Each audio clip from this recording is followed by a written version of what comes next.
Party का संस्थापक हूँ, लेकिन मैं आज तक किसी को नहीं कहा कि मैं संस्थापक हूँ। पार्टी मैंने खुद ने बनाई है। गठबंधन का तो सवाल ही नहीं होता। हम गठबंधन करके कोई ठग बंधन में बंधना नहीं चाहते, ये ठग बंधन करना चाहते हैं। आपको क्या लगता है? देखिए, हमारे भारतीय आदिवासी पार्टी में कोई बड़ा नेता नहीं होता है। ये सारे जितने भी है खड़े दिख रहे हैं, आप एक आपका घुमा लो, ये सारे नेता है बड़े। तुम्हारा रोज जो मेरे से छोटे हैं अभी सांसद बन गए, वो 1,11,000 वोट उनको मिले थे और राजस्थान में दूसरे नंबर हाईएस्ट वोट से जीते थे। नमस्कार, मैं प्रवीण डोडियार और आप देख रहे हैं न्यूज चैनल भारत की आवाज़। अभी मैं उपस्थित हूँ, ये सलुम्बर में धरना प्रदर्शन किया जा रहा है और 2 दिन से लगातार धरने पर बैठे विधायक थावरचंद जी डामोर। और अभी बरसात के टाइम हो गया है और बरसात भी आ चुकी है, लेकिन यहाँ पर उनके समर्थन में डूंगरपुर से कांति भाई आदिवासी आए हैं। इनसे बातचीत करेंगे, रूबरू होंगे उनकी मांगों से और क्या मांगे वाजिब हैं। नमस्कार, स्वागत हमारे चैनल में आपका। नमस्कार। भारत की आवाज़ चैनल को हमारी ओर से जोहार, धन्यवाद। अभी जो आप इतनी बारिश में, भरी बारिश में भी यहाँ पर आए हैं विधायक जी के धरने में, तो आपकी क्या मांगे हैं? देखिए, विधायक जी के धरने में पहले दिन से आ सकता था, लेकिन हमारा कार्यक्रम जयपुर में था और आज अभी मैं उदयपुर कार्यक्रम में था और कहीं अधिकारियों से मिल के आ रहा हूँ थावरचंद जी के मैटर को लेकर ही। तो भरी बरसात में हमको, आदिवासी तो भरी बरसात में खेती करने वाला व्यक्ति है, उसको बरसात से और गर्मी से कोई आपत्ति नहीं है। हमको तो बरसात चाहिए और भी कम पड़ी हमारे इलाके में।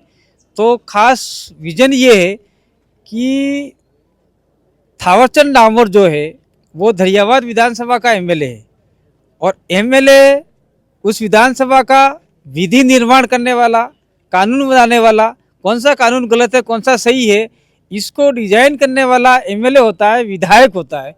तो उस विधायक की अनदेखी कर आपके शिक्षा विभाग ने जिस प्रकार से जो कुकृत्य किया है और यहाँ के स्थानीय जो आपके प्रधान हैं, जो एक्स एमएलए जो हमारे बीच में नहीं रहे, आपके गौतम जी मीणा के पुत्र हैं कन्हैयालाल जी, और उनकी बहू जो प्रधान है, तो कन्हैयालाल जी ने जिस प्रकार से थावरचंद जी का अपमान किया है, वो अपमान पूरे हमारे भारत आदिवासी पार्टी को और आदिवासी समुदाय को मंजूर नहीं है, नागवारा हुआ। और उसको लेकर फिर पुलिस मूक दर्शक बनी रही।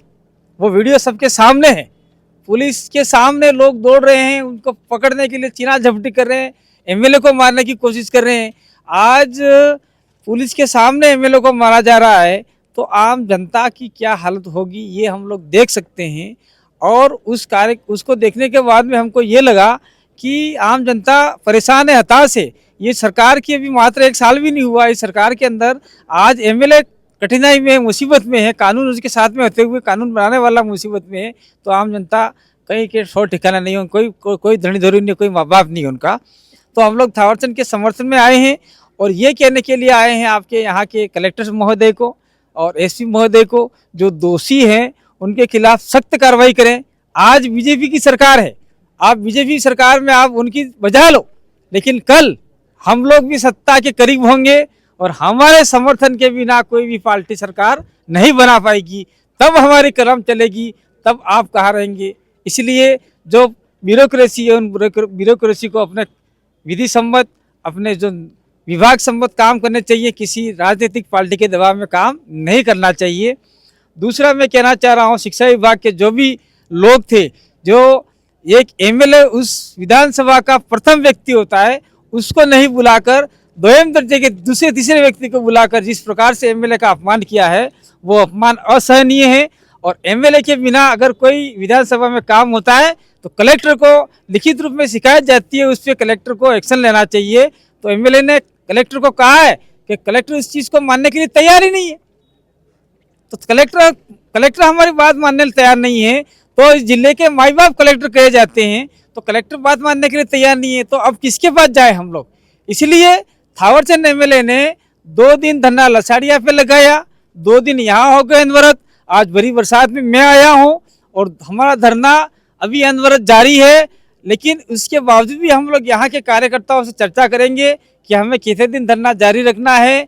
और बड़ी सभा करने के बाद जो भी हमारी मुख्य मांग है, उस मांग को कलेक्टर महोदय को देकर और संभाग आयुक्त को देकर और राजस्थान सरकार को देकर हम लोग इस धरने को समाप्त करेंगे। जो हमें ठोस आश्वासन मिलेगा तो ही करेंगे। और शिक्षा विभाग के जितने भी दोषी कर्मचारी हैं वो एपीओ सस्पेंड नहीं होते हैं तब तक एमएलए का अपमान माना जाएगा। और मैं तो आपके चैनल के मार्फत से साफ कहना चाहता हूं कि इस इलाके में बिना सांसद की अनुमति के कोई कार्यक्रम नहीं होते, बिना विधायक की अनुमति के कोई कार्यक्रम नहीं होते। तो आपके जो दरियावाद के एमएलए हैं, चाहे किसी भी पार्टी के हो, पार्टी का लेना देना नहीं है, लेकिन वो तो है एमएलए, विधानसभा के सदस्य। विधानसभा सदस्य की गरिमा नहीं रख रहे हैं ऐसे लोग, चाहे पार्टी के लोग हो। तो मैं बीजेपी से निवेदन करना चाहता हूं कि आप लोग ऐसे लोगों को अपनी पार्टी से बाहर करो, क्योंकि आपकी पार्टी की छवि धूमिल कर रहे हैं वो लोग। ऐसा नहीं लगता है कहीं ना कहीं भारत आदिवासी पार्टी के विधायक हैं वो सुरक्षित नहीं है और लगातार उन पे हमले किए जा रहे हैं? इससे पहले बागीद्वारा विधायक पर भी हमला हुआ था, इसके बाद राजकुमार जी का मिलन समारोह, इसके बाद भी पथराव किया गया था और यहाँ पर दरियावत विधायक के साथ। देखिए, इस इलाके में हम लोग पहले से काम कर रहे हैं, आपका 2014 से आदिवासी परिवार के नाम से। उसके बाद में हमारी सामाजिक विंगें बनी है, बिल प्रदेश विद्यार्थी मोर्चा, मुक्ति मोर्चा, युवा मोर्चा, महिला मोर्चा, यानी 12 विंगें हमारे सामाजिक हो चुकी हैं। और फिर हमने 2018 में हमारी विंगों को देखते हुए ST/SC एक्ट में कुछ परिवर्तन किया गया। उस परिवर्तन को उसको लेकर हमने आंदोलन किया था और आजपुर के अंदर तलवारबाजी हुई थी। उसको लेकर हम लोग एक पार्टी लाए थे, BTP। वो भी हमारे साथ में नहीं चली, एक बार चली। उसके बाद में हमने स्वयं की पार्टी बनाई, भारत आदिवासी पार्टी। तो वो पार्टी बनते ही लाखों की संख्या में लोग उमड़ पड़े हमारे साथ में। और जब चुनाव हुए विधानसभा के तो 13 लाख वोटों ने लोगों ने हमारा समर्थन दिया और हमारे 4 विधायक जिता के भेज दिए, 3-4 विधायक। और उसके बाद में सांसद भी बना के भेज दिया।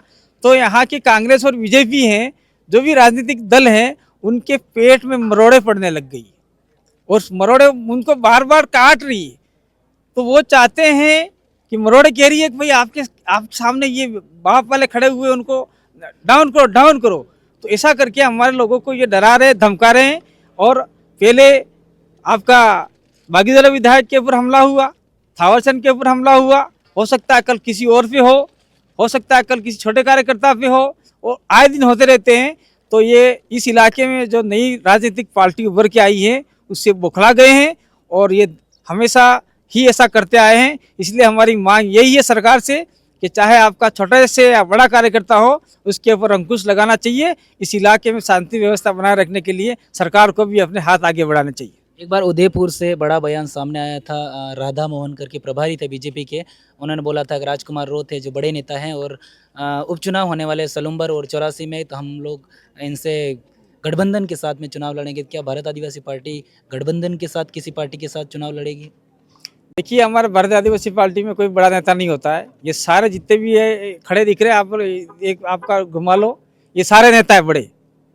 ये कोई बड़ा नेता कोई छोटा नेता नहीं होता है। मैं खुद पार्टी का संस्थापक हूँ, लेकिन मैं आज तक किसी को नहीं कहा कि मैं संस्थापक हूँ। पार्टी मैंने खुद ने बनाई है और ये लोग जानते भी नहीं, आधे लोग तो पार्टी किसने बनाई है।